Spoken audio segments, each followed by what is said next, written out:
მოგესალმებით ჩემო ტიუნინგის მოყვარულო მეგობრებო.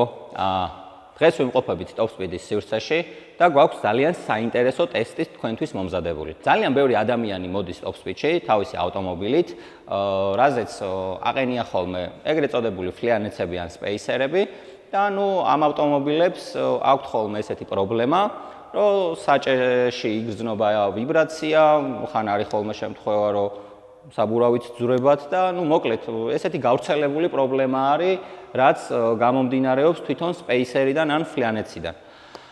შესაბამისად გადავწყვიტეთ, რომ ასე ვთქვათ, ეს სპეისერები და ფლიანეცები გავტესტოთ, გავჭრათ, გავტეხოთ, ვნახოთ შიგნით რა ხდება და შევადაროთ Top Speed-ის პროდუქციას. მოკლედ, აქ გვაქვს წარმოდგენილი რამოდენიმე ტიპის სპეისერი, რომელიც როგორც ხედავთ არის გატეხილი და არის დაზიანებული. და ყველაზე მთავარი ზოგადად რა არის სპეისერებში და რას უნდა მივაქციოთ ძალიან დიდი ყურადღება. აქ როგორც ვიცით და როგორც გვინახავს, ყველა სპეისერს აქვს ეგრეთ წოდებული ცენტროვკა. ცენტროვკას როგორც მოიხსენიებთ.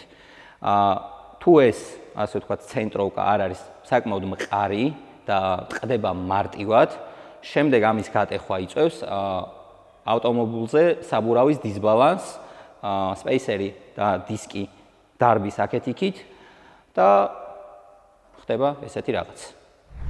როგორც გითხარით, ეს არის ეგრეთ წოდებული ცენტროვკა, რომელიც აღარ არის დარჩენილი და აი კათხშიც გაჩვენებთ. გაქრა საერთოდ. ეხლა ამის შედარებას გავაკეთებ მე Top Speed-ის სპეისერთან და ვნახოთ, რამდენად სქელია. და ცოტა ჩაქუჩითაც წავეთამაშოთ ჩვენი რამიდის.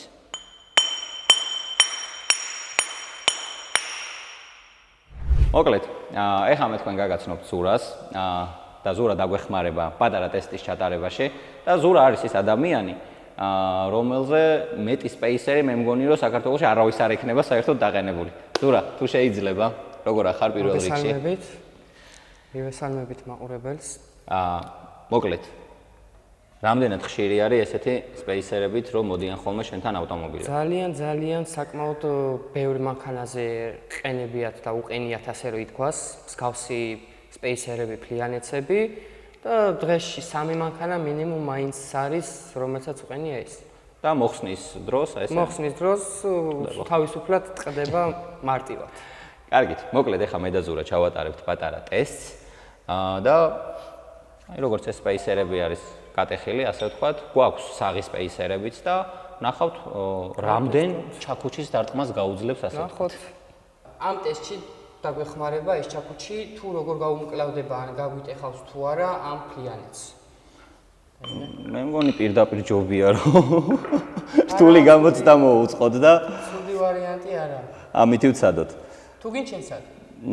მოდი შენ დაარტყი. თუ ვერ გატეხე ორ დარტყმაში. მე უკვე მევცდი. კარგი. აბა. ოღონდ ცოტა მოერიდეთ. ცოტა მოვერიდოთ. მოკლედ ზურამ პირველივე დარტყმაში ესე გაანაწევრა.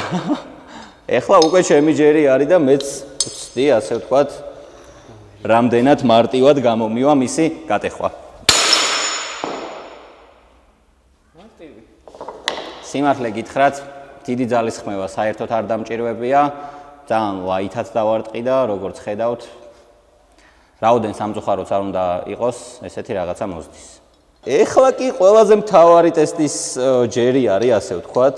ეს არის Top Speed-ის ფლიანეცი და ზურა, მოდი შენ დაგითმობ მაშინ. და მოდი შენცადე. ინებეთ ბატონო, თქვენი ჩაქუჩი. ოღონდ ცოტა მომერიდეთ. ეხლა ცოტა უნდა მოვერიდოთ აქ რაღაც. აი, ერთი დარტყმა არაფერია, მოდი კიდევ ვცადოთ. მეორეც ვცადოთ.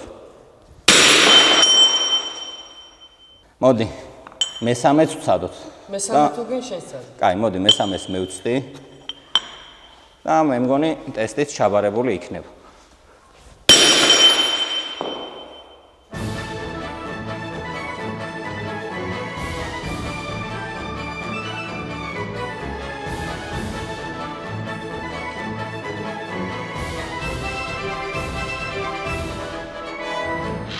ვინაიდან და რადგანაც top speed-ის spacer-ს ვერაფერი ვერ მოუხერხეთ ჩაქუჩით, გადავწყვიტეთ რომ გავჭრათ და ვნახოთ მისი შიგთავსი.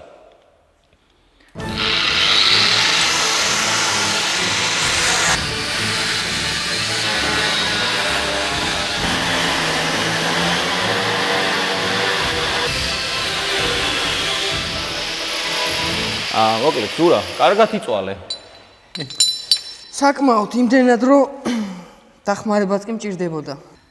ეხლა მინდა რომ ეს ვაჩვენოთ ჩვენს მაყურებელს, რა განსხვავება დაპრესივ ალუმინს შორის და მყიფე ალუმინს შორის. კი, საკმაოდ ცხელია. აი ეს სხვაობა არის, მეგობრებო, ეგრეთ წოდებულ ნაწრთობ ალუმინს და მყიფე ალუმინს შორის. დანარჩენი არჩევანი თქვენთვის მოგვინდია. გემშვიდობებით. დროებით.